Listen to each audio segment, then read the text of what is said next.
Last week in Japan, people were mad at nukes, a volcano was very scary, and a monk stole the Buddha.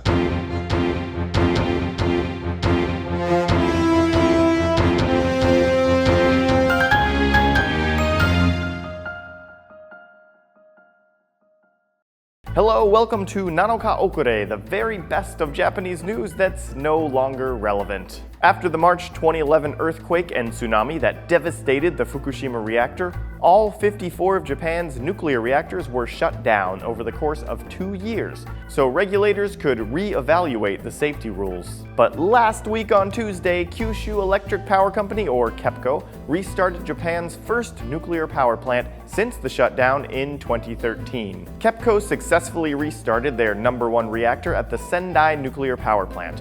This is Sendai Kagoshima, by the way, not to be confused with Sendai Miyagi that was hit by the 3/11 tsunami. They planned to restart on Monday, but decided to wait one extra day to work out kinks in the system. The reactor has sat dormant for 4 years, which opens up a whole set of technical problems. Besides technical concerns, there was widespread public opposition. A 2012 poll showed 70% of Japanese people wanted Japan's dependence on nuclear power reduced, not increased. And that sentiment has remained. Just before the restart, a massive protest was held just outside the plant. But in the eyes of the Japanese government, being nuclear power free is not an option. Before 2011, nuclear power made up 27% of Japan's electricity. Without nuclear power, the country has had to import more oil and coal, which dragged Japan's trade surplus into the negatives. In 2014, the trade deficit hit an all-time low, $103 billion.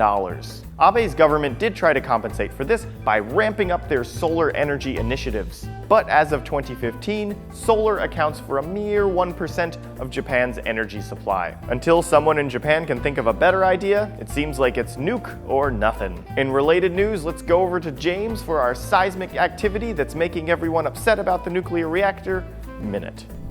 Meanwhile, many people in Japan are worried about the Sendai reactor starting up again because just down the road, there's a volcano about to erupt. Sakurajima is one of the most active volcanoes in Japan, belching out small explosions hundreds of times every year. Apparently, giant clouds of ash like this one are pretty run-of-the-mill for Sakurajima. Another volcanic eruption? Nah, whatever.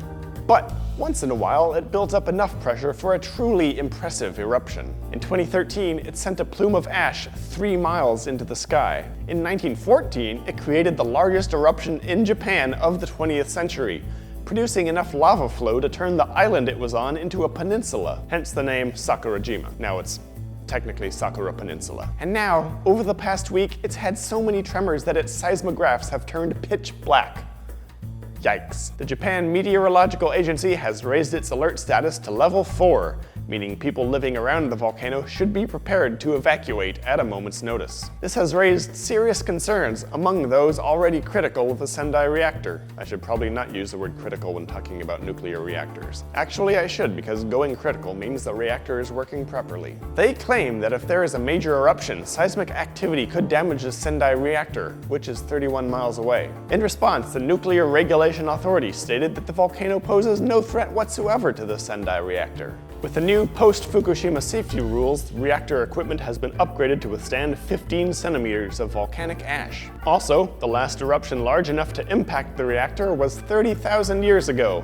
So, not really something that's terribly important to them right now. Critics then claimed that in the event of an evacuation, the reactor would be left running with nobody in charge. Now, I'm no expert on nuclear reactors, even though I may build them in Minecraft mods. But it seems to me like maybe the people in charge of running a nuclear reactor are smart enough to not just leave it running by itself if a volcano erupts nearby.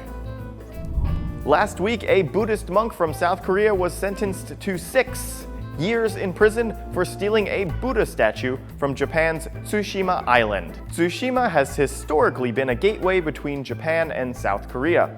We have an article about it over on Tofugu.com that details the history and it's pretty cool stuff. But anyway, back to the heist. Last November, 70-year-old Kim Sang-ho, along with 4 other South Koreans, stole a 4-inch high Buddha statue and some scriptures valued at $884,000. The statue was reportedly a 9th century gift from South Korea to Japan. The elderly monk thief, which sounds like an awesome D&D character by the way, was given 6 years in prison. The other men involved have not yet been charged. Actually, this isn't the first time this has happened. In 2012, a group of South Koreans stole 2 bronze statues from Tsushima. But when the statues were recovered in South Korea, the South Korean court refused to give them back to Japan. It claimed that the statues were stolen from Korea by Japanese pirates centuries ago, so the statues rightfully belonged in South Korea. This strained relations between the countries even more, until South Korea decided to return the statues last month. If these guys could stop monkeying around, maybe Japan and Korea could have some pleasant diplomatic relations for once. That's all the time we have for this week. If you saw some news stories from this week that you want us to report on next week, then drop a link in the comments and we'll check it out. Tune in next week when we tell you what's happening now.